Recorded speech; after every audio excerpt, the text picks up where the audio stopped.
രാത്രി ഉറങ്ങാൻ കിടന്നാൽ രാവിലെ എണീക്കും എന്ന് ഉറപ്പില്ലാത്ത ഈ ലോകത്ത് നമ്മൾ എന്തിന് അഹങ്കാരം കാണിക്കണം? നമ്മുടെ ശരീരം വേദനിപ്പിക്കാൻ എല്ലാവർക്കും കഴിയും.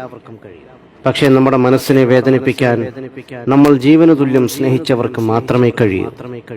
മായ്ച്ചു കളയണം ചില വാശികൾ, പറഞ്ഞു തീർക്കണം ചില പരിഭവങ്ങൾ, മാറ്റിക്കൊടുക്കണം ചില തെറ്റിദ്ധാരണകൾ. നാളെ നമ്മളിൽ ആരുണ്ടാവുമെന്ന് പറയാൻ പറ്റില്ല. ജീവിച്ചിരിക്കുമ്പോൾ എത്ര വലിയ വീട് വച്ചാലും, എത്ര വലിയ വാഹനങ്ങൾ സ്വന്തമാക്കിയാലും, എത്ര ബാങ്ക് ബാലൻസ് ഉണ്ടാക്കിയാലും കല്ലറകളുടെ വലിപ്പം തുല്യമായിരിക്കും. എളിമയോട് ജീവിക്കുക, പരസ്പരം സഹായിക്കുക, സ്നേഹം പകുത്തു നൽകുക.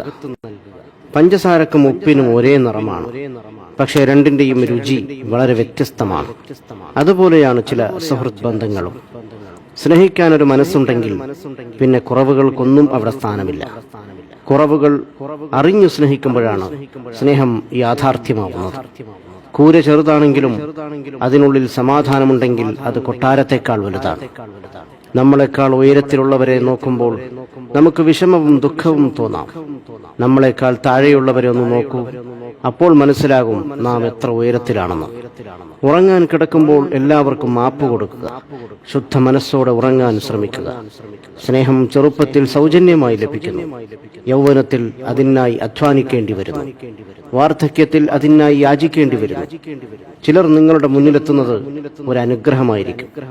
ചിരിക്കുന്ന മുഖങ്ങൾ സൂചിപ്പിക്കുന്നത് അവർക്ക് ദുഃഖമില്ലെന്നല്ല, മറിച്ച് അത് കാണിക്കാതിരിക്കാനും കൈകാര്യം ചെയ്യാനും അവർ പഠിച്ചിരിക്കുന്നു എന്നതാണ്. സ്വന്തമെന്ന് തോന്നുന്നവരോട് എന്തും നമ്മൾക്ക് സംസാരിക്കാൻ കഴിയും. എന്നാൽ വായിൽ നിന്നും പ്രതീക്ഷിക്കാതെ കേൾക്കുന്ന വാക്കുകൾ മനസ്സിൽ വല്ലാതെ മുറിവേൽപ്പിക്കും. ജീവിക്കാനുള്ള ഒരു അവസരവും പാഴാക്കരുത്.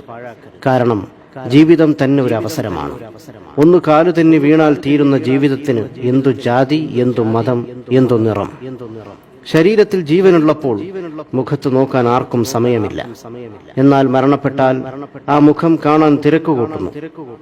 ഓർക്കുക, ജീവൻ പിരിഞ്ഞിട്ട് മുഖത്ത് നോക്കുന്നതിനേക്കാൾ നല്ലത് ജീവിച്ചിരിക്കുമ്പോൾ നിറമനസ്സോടെ മറ്റുള്ളവരുടെ മുഖത്ത് നോക്കി പുഞ്ചിരിക്കുന്നതാണ്. അനുഭവത്തെക്കാൾ വലിയൊരു പാഠവും ജീവിതത്തെക്കാൾ വലിയൊരു വിദ്യാലയവും ഈ ഭൂമിയിലില്ല. ഒന്നോർക്കുക, പാവപ്പെട്ടവനും പണക്കാരനും 6 അടി മണ്ണ് മാത്രം.